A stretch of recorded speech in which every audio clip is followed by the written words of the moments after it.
ఇది మీ ఇల్లా? కూర్చోండి. కూర్చోండి. మీరు బాగున్నారా? బాగున్నాం.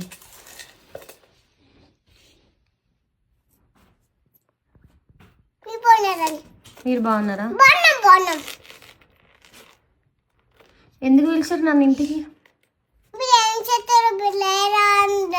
బయటికి వెళ్ళారని చూస్తే మీరు ఉన్నారు. నేను ఇంట్లోనే ఉన్నా, బయటకి వెళ్ళలేదు. వాటర్ ఇవ్వరా? ఇంటికి పిలిచారు, ఇంతసేపు అయింది. వాటర్ ఇంకా కొంచెమే ఉన్నది. సరేలే. టీ కూడా కొంచెమే. టీ మొత్తం ఉన్నది. Thank you. బాగుందా? బాగుంది. ఎక్కడ కొనుక్కున్నావు?